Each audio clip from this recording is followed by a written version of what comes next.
कर्तव्य.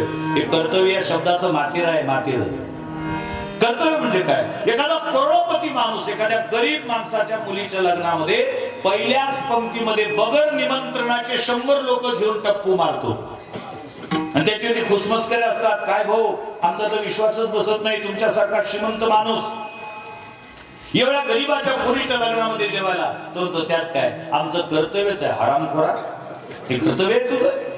बगर निमंत्रणाचे 100 लोक घेऊन गेला आणि पहिल्या पंक्तीत त्या गरीबाच्या पोरीच्या लग्नातला पट्टा तोडला तो आणि 100 लोकांच्या गरीब लोकांच्या पोरीचे लग्न करून दिले असते आणि मग म्हटलं असतं हे आमचं कर्तव्य आहे. हेच हात तुझ्या गळ्यात टाकले असते आम्ही.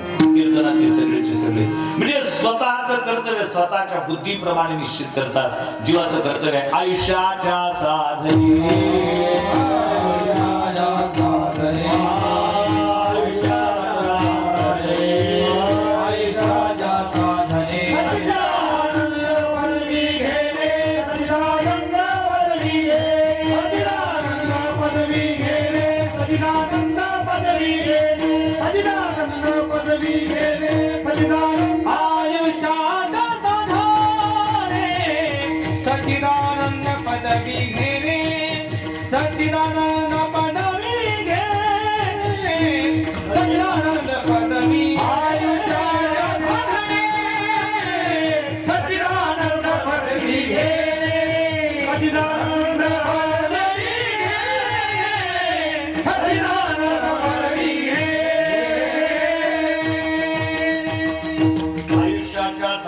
सच्चिदानंद पदवी घेणे देवाचं कर्तव्य.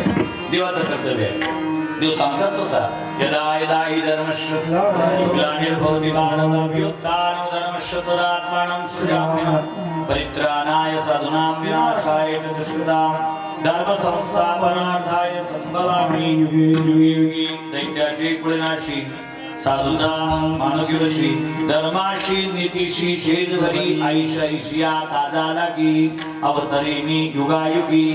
भगवान परमात्मा म्हणतात या अवनी तरावर येतो ते 3 कर्तव्य घेऊन दैत्याच्या कुळाचा नायनाट करणे, साधूचा गेलेला मान पुन्हा प्रस्थापित करणे, धर्माची व नीतीची सांगड घालणे.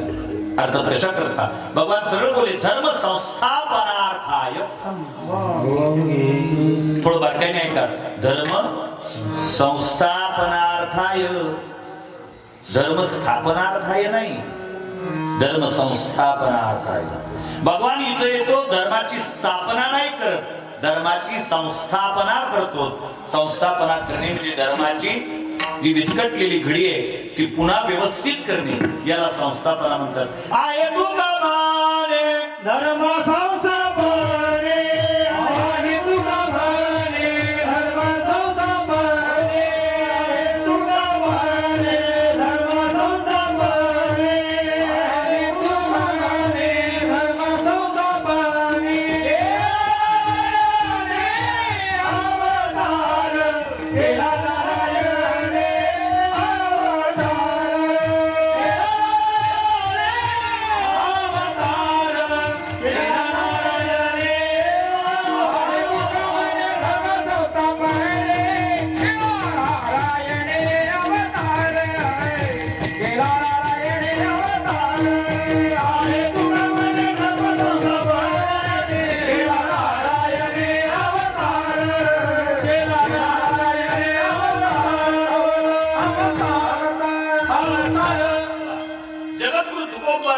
देवाच्या पदाची पूर्ण संगीत आहे तुका म्हणे धर्म संस्थापने नाही, धर्म संस्थापने.